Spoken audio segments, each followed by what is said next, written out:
Hey guys, welcome back. So this is my January wrap up, which I am a little bit late on this one just because the last couple of months have been really rough on me. With anyone who doesn't know, I have been in a car crash, just being stuck at home, trying to sort everything out. For mental health's sake, I did took a little break from YouTube, just in social media to be honest, and so this is me jumping back in and all the videos that I missed out on, which will be uploaded, and hence why I'm just a little bit late on all the things. Nevertheless, I'm really excited to talk about all the 11 books that I read in the month of January. Again, there's a little bit of a variety with the ratings. I sadly am not one of those people who always rates a book 5 stars. I am really critical, and yeah, that's why the ratings are a little bit all over the place. So I did read 4 physical, and I might just start with the physical books first. Okay, the first one is House of Sky and Bread. So this one is a big boy story. I've seen a lot of people talk about how terrible this book was and how much of a filler it was. Personally, I really enjoyed this one, and you can definitely tell by my tabs that I did really like this one. And the cliffhanger, the way that this book ends, I'm sorry, like I think this might be one of the best cliffhangers, one of the best, and in general, like I guess I kind of saw it coming, but then I didn't really expect that, and I was just like, I'm sorry, what? This is the second book in the Crescent City, and I love anything that Sarah J Maas writes, except A Court of Silver Flames. We do not talk about that book on this page, but yeah, apart from that, I've loved everything that Sarah J Maas has written. And yeah, then we have All Roads Lead Here by Mariana Zapata. Anyone who hasn't heard, she is the queen of slow burn. She is just like, the way that she just writes slow burns, I feel like you don't really know exactly who will be the love interest in the book, like the male main interest, until you actually start getting deeper and deeper into the book, and then you're like, oh, clearly it could be this one, or maybe it's this one. That's the way that it goes with her books, I feel like. And this one, I feel like isn't my personal favorite. I have other books that I love more, but I still love it, and I still really enjoy this. The male love interest in this one isn't much of words, like he just is more of a service. So the male love interest in this, Rhodes the male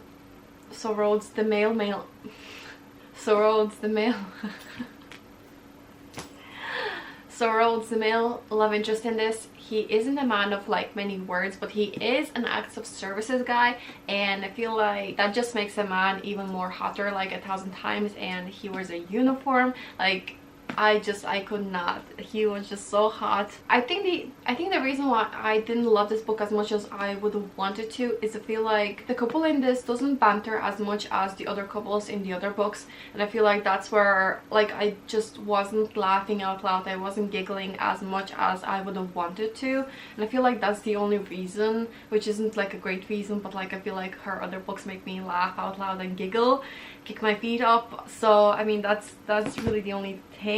Now, The World's Best Man, I feel like by the tabs you can really tell that I just did not enjoy this one as much as I would have wanted to. Again, personally, I liked kind of the storyline, the way that it started. I thought it was so fun and everything. It is in third person, so maybe that's why I didn't really enjoy that much, but I think it felt like really dragging out. And I mean, I remember being halfway and I was just like, okay, where is this going to go? Because they got together really quickly, and you just, with couples who get together really quickly, I mean, like, what's the point of reading when they're already together? Tell me that. I don't know, I'm starting to see a little bit of a pattern that Lucy Score, I feel like, writes a lot of filler, like she puts a lot of filler into her books, and that's just not my favorite. Like, the banter wasn't bantering, there just wasn't enough to keep me interested, and I had it soft enough for a while, and then I picked it back up.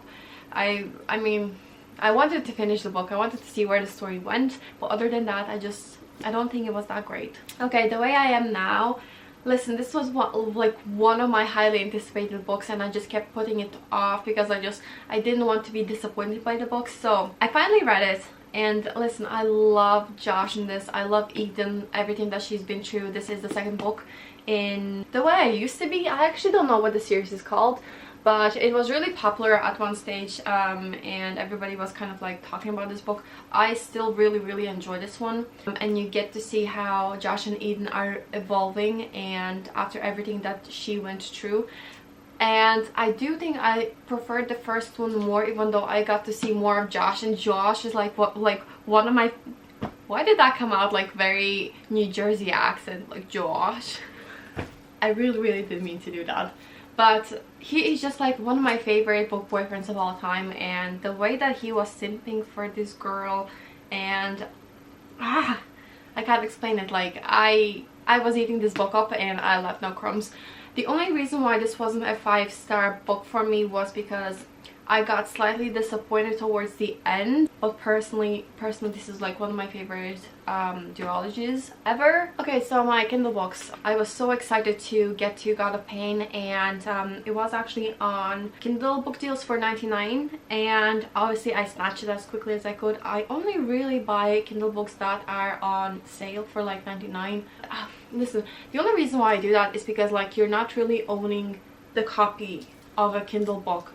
It's just a license to read it, so at any time it can disappear, at any time it can be like deleted, or you know, whatever, it can be taken off Kindle. So why would I pay so much for something that I don't really own?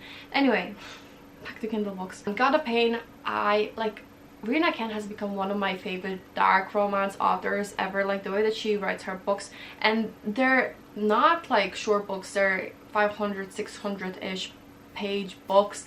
They're thick now, but I am so entertained reading her books, and all of them that I read so far are in the 4-star range. None of them have been rated any lower, so that says something. Listen, God of Pain wasn't my favorite in the series because I feel like it was a little bit dramatic at times. When I was like rolling my eyes a little, I was just like, really? It kept me entertained all the way throughout, and I really enjoyed this one. So there's the whole concept of masochist and pain for pleasure kind of thing.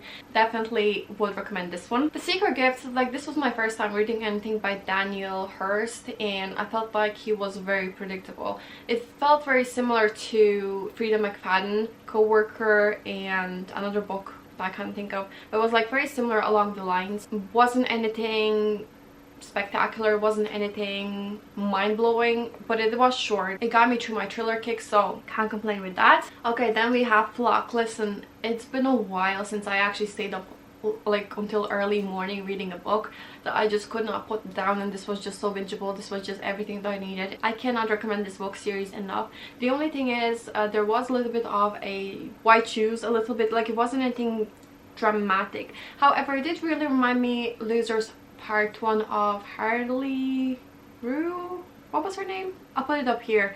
But the only reason is this was everything that I was looking for in Losers that I didn't find, because Losers was just like way too much of smut. That was just like, I don't know what that was. I've talked about this before, and it just like was one of my most disappointed books that I've read. This one was literally it. The mystery, the boys, like, listen, boys, there's just 2 boys, but one of them is just like such a golden retriever, such a sunshine kind of person, and then the other one is like very moody, broody, dark, you know, mysterious, just complete opposites. But I was just like, I could not pick, and I was just like, I don't know how she was gonna pick. And then obviously I had to go into Exodus, which is the second book in the series, because the first one ends on such a big, well, on a cliffhanger, and I needed to know what is gonna happen next. So obviously I went into the second one. Yeah, this one was 5 stars for me. I can't complain about it. Like, in the first one, I do have to say it was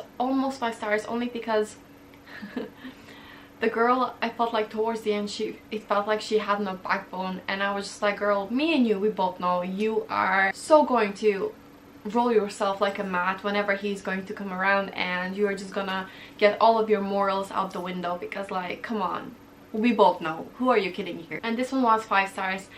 Halfway through, something really interesting happened, and I was crying, and I did not expect to, because obviously Kate Stewart, You Better Count Your Days, because when I read that I was just like, no, this cannot be true. This absolutely cannot be true. It was true. I read all the way to the end and I was just like, oh, okay, so okay, sure, you better count your days. And then the answer is no.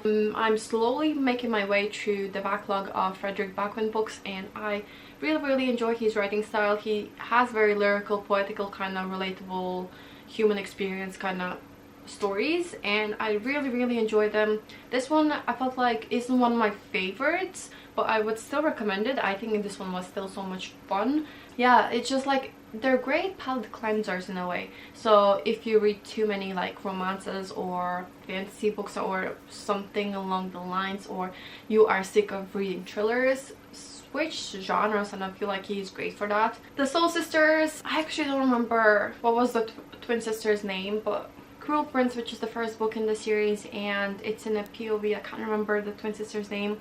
And then the Soul Sisters is a novella, and you get to see the other twin sisters POV of everything that was happening, which I actually really enjoyed. This one, it's very folkloric, very lyrical again. That's really why I love Holly Black's books, and I'm definitely going to read a lot more of her books and see if they're all like that. But personally, the Cruel Prince series is one of my favorites. Like, I really can't say anything bad about it. I still have 2 more books to read in the series, but I do see this one as being like one of my god tier book series. Hopefully, fingers crossed.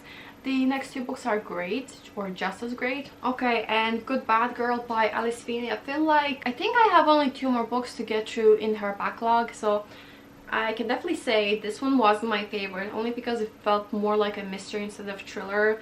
Plot-wise, nothing absolutely crazy happened. I guess it was kind of predictable. I wish I would have loved this one so much more, but I don't, and that's okay. But yeah, those are the 11 books that I read in the month of January. I'm definitely going to post soon my February wrap-up, hopefully in the next couple of days. I'm so excited to get back into yapping about my books. So thank you so much for watching, and I will see you in my next one. Bye.